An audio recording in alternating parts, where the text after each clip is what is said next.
Good afternoon. Sanibonani, ninjani niyaphila bafowethu? Asithembe niyaphila. Mfaka Mkhonza nibingelelayo. Let's hope nonke niyaphila konke kuhamba kahle. Ngicela ukwamukela onke ama-new subscribers to this channel ku-YouTube. Nama-new followers to this channel ku-TikTok. Thank you so much guys for being here. I appreciate it. Thank you so much. If you haven't subscribed to YouTube, please subscribe. If you haven't pressed follow, go TikTok, please do so. Ngiyabonga. The MK Party has made some very, very important changes kwi-leadership. Izolo njengoba sibonile ukuthi bekunesithangami, i-MK Party yenza ama-changes kwi-leadership. Sekungumlando ke ukuthi i-MK Party isino head of elections omusha njengoba esephumile ubaba uBaloyi. Sekungumlando futhi ukuthi i-MK Party isino noma isenza i-change kwi-position ye-Secretary General njengoba esephumile ubaba uMncango kwangena ubaba uSibonelo Nomvalo oyi-member ye-parliament. Engicabanga ukuthi iyona topic etrendayo leyo kakhulu ukushintshwa kuka-Secretary General we-MK Party. Sibonile ukuthi ubaba uMncango uye warelieve noma wasuswa esikhundleni sakhe sokuba Secretary General. Manje kungene u-MP noma i-Member of Parliament ubaba uSibonelo Nomvalo. Into engiyithandayo-ke nge-MK Party kule position ye-SG ngizogxila kuyo vele ngoba iyona abantu abaningi aba-interested kuyo. UPresident Zuma ne-leadership ye-MK Party ibonakala ithanda futhi interested ukuthi le position ka-SG empeleni ayi-occupywe ngumuntu omusha. Yiloko engikubona engazuthi i-MK Party i-interested kuko ukuthi i-position ka-SG ibanjwe umuntu omusha. Ukhumbule ukuthi MK Party yalanda uComrade Floyd ngaleso sikhathi asembiza ngoComrade Floyd. Yamlanda ke ku-EFF ukuthi azofila le position yokuba u-SG. Nakuba kungahambanga kahle kodwa ama-intentions e-MK Party uyabona ukuthi abemahle. Bebefuna umuntu omusha ukuthi kube uyena occupy le position ye-SG.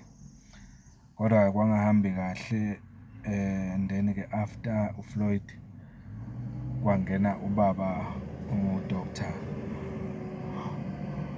Mncwango. Siyabonga kakhulu ke ukuthi ubaba uMncango ukhonele ukurana nale position kwaze kwafika ke kulesikhathi la i-MK Party ibona ukuthi no ayiphinde imise naye ifake omunye njengoba isifaka ubaba uSibonelo Nomvalo.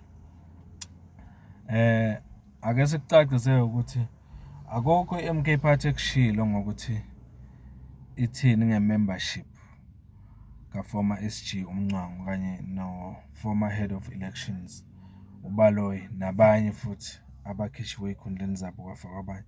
Akuzange kukhulunywe nge-membership yabo, kukhulunywe just ngama-positions wabo ukuthi they were relieved kulawo ma-positions abebewabambile. So now kunento engiyithandeke nge-interview engiyibone yenzeka ku-Newsroom Africa ngo-Comrade uSibonelo Nomvalo oyena SG njengamanje. Ukuvezile ukuthi i-decision la yenziwe ngama-officials e-MK Party after enze i-assessment yawo. Kusho ukuthi ama-leaders e-MK Party noma ama-officials e-MK Party into esemqoka nayibone imqoka i-stability. Uma iphathi kubonakala kune instability of some sort lapha nalapha, bayakhona ukuthi babe ngilokhu bereshafula beshintsha ama-positions ukuze bakhona ukuthi baqinisekise ukuthi each and every position eku-leadership yephathi is-strong ngaleyo ndlela. Kodwa uma sikhuluma ngephathi as a whole, nge-organization as a whole, there is no instability in the MK Party. There may be instability mhlambe kwi-position ethile, but not the organization itself. MK Party sasebenza kahle with cohesion, yingakho kushintshwa lapha nalapha ukuze i-organization irun smoothly ngaphandle kokuphazamiseka, ngoba uma kune-instability kusuke kune-chaos. Njengamanje asina chaos ku-MK Party. Uma kunomuntu othi kune-chaos ku-MK Party, lowo muntu is dreaming, uyaphupha. There is nothing like that. Mhlawumpe njoba ngiphinda le, mhlawumpe bekungaba ne-instability kwi-position ethile. Mhlawumpe mangabe singayibeka ngale ndlela sithi i-team yes idlala kahle i-team, but mhlawumbe uposition lo odlala iposition number 10 noma lo odlala iposition number 5 ngazothi unenkinga nyana ekhona okufanele ukuthi a-substitute kufakwe omunye iqhubeke irana kahle i-team.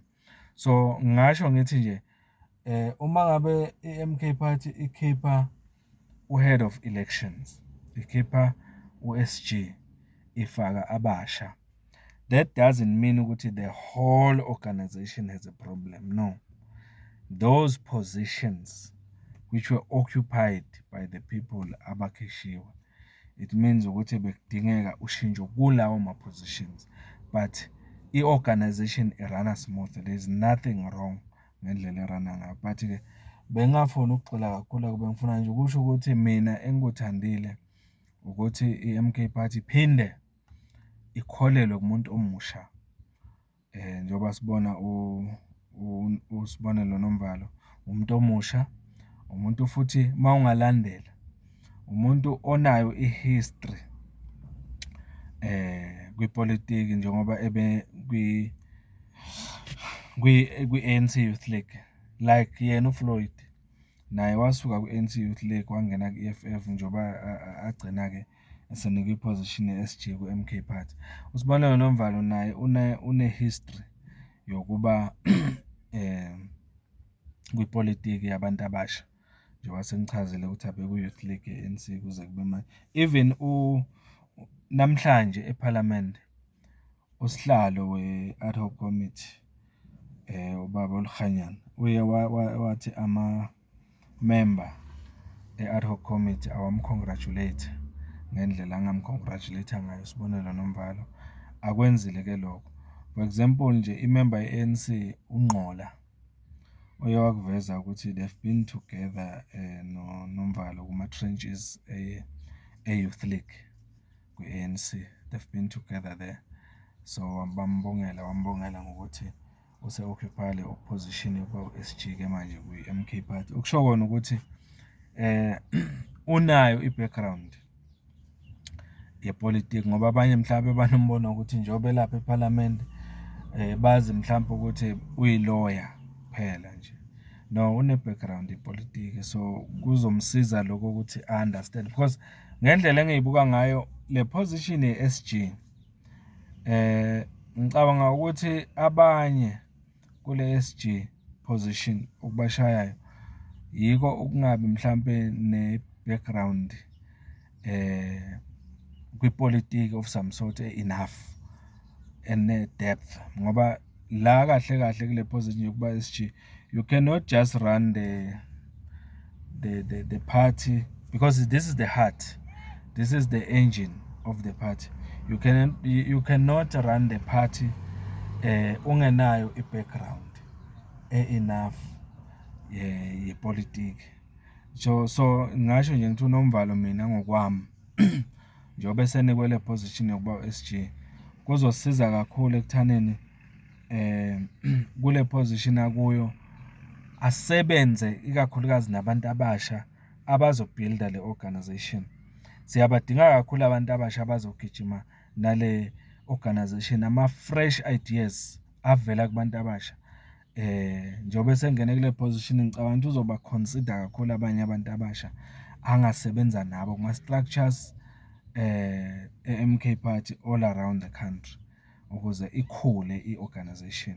Siyakudinga kakhulu ukuthi kube nabantu abafana noNomvalo abasha aba-fresh abeza nama-fresh ideas ukuze ba-contribute ekuthaneni ikhule organization. Engingakusho nje ukuthi let's support him, let's give him the full support he needs right now uNomvalo ukuthi arane nale position yokuba u-SG kuze kukhule i-organization. Ikakhulukazi njengoba sibheke kuma-elections uyayidinga kakhulu i-support yethu. Ake sibe behind yena. Kuningi esizokwenza ama-video as kuqhubeka isikhathi ngala ma-changes amasha enziwe i-MK Party. Engingakusho nje ukuthi i-MK Party abangacabangi ukuthi abantu uma kulokwenziwa lama-changes ingoba mhlampe kune-instability. No, there's no instability.